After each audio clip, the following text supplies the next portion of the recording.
Complete છે। MCB જેવું protection case wise LED લગાડવામાં આવી છે।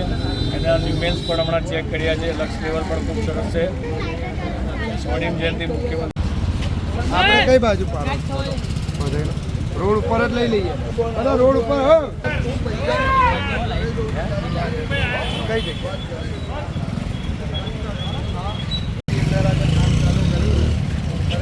બહુ સરસ ના આખો મુસ્લિમ સમાજ એ બંને વચ્ચેનો અંતર દેખાય છે।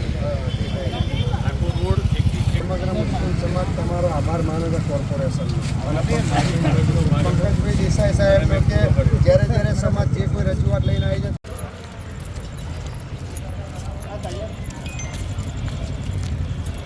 ધારાસભ્ય ચાલુ કરેલ લાઇટો અઠવાડિયા પછી બંધ હાલતમાં જોવા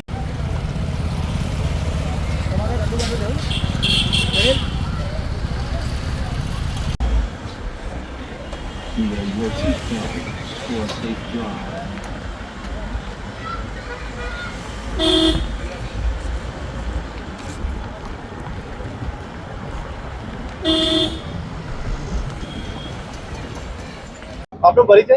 મારું નામ રવિ કાનજીભાઈ પરમાર, એડવોકેટ, ખેડા જિલ્લા પ્રમુખ, અનુસૂચિત જાતિ મોરચો। આજ રોજ સમગ્ર મરીડા વિસ્તારની સોસાયટીના રહીશોએ વોર્ડ નંબર 6ના પૂર્વ કાઉન્સિલર કાનાભાઈ પરમારને રીટાબેન બ્રહ્મભટ્ટને રજૂઆત કરી હતી કે નવો રસ્તો બન્યો તો અમારે સ્ટ્રીટ લાઇટોનો પ્રોબ્લેમ છે। એટલે કાઉન્સિલર શ્રી દ્વારા રજૂઆત નડિયાદના લોકપ્રિય ધારાસભ્ય પંકજભાઈ દેસાઈ સાહેબને કરવામાં આવી અને આ રજૂઆત સાહેબે અમારી ધ્યાને લઈ 36 લાખના ખર્ચે મરીડા દરવાજા પેટ્રોલ પંપથી રિંગ રોડ સુધી આજ રોજ નવીન લાઇટોનું ખાતમુહૂર્ત કરીને આજે વિસ્તારના લાઇટો ચાલુ કરીને અને પવિત્ર રમજાન માસ દરમિયાન આખા વિસ્તારમાં એક અજવાળું કરીને અને એક સારો મેસેજ ધારાસભ્ય શ્રી દ્વારા નડિયાદના મુસ્લિમ સમાજને આપવામાં આવેલ છે। એ બદલ હું સમગ્ર સોસાયટીના રહીશો વતી નડિયાદના લોકપ્રિય ધારાસભ્ય શ્રી પંકજભાઈ દેસાઈ સાહેબનો હૃદયપૂર્વક દિલથી ખૂબ ખૂબ આભાર વ્યક્ત કરું છું। જે આપનો પરિચય? મારું નામ ચંદ્રેશ ગાંધી છે। હું નડિયાદ મ્યુનિસિપલ કોર્પોરેશનમાં ઇલેક્ટ્રિકલ શાખાનો હેડ ઓફ ધ ડિપાર્ટમેન્ટ છું।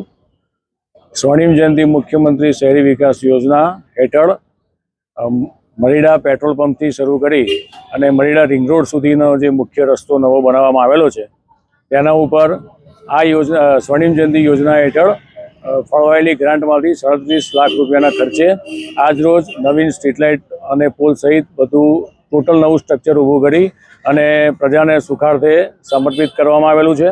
આજ રમઝાન મહિનો ચાલી રહ્યો છે તે દરમિયાન આ વિસ્તારના તમામ મુસ્લિમ ભાઈઓ બહેનો અને સમાજને એક ઉત્તમ સુખ મળી રહે એ માટેનો આ સરકારનો જે પ્રયત્ન હતો, જેની અંદર અમારા ધારાસભ્ય શ્રી પંકજભાઈ દેસાઈ સાહેબ એ સંપૂર્ણ ધ્યાન આપી અને આ બાબતે ઝડપથી કામગીરી કરવા સૂચિત કર્યા હતા।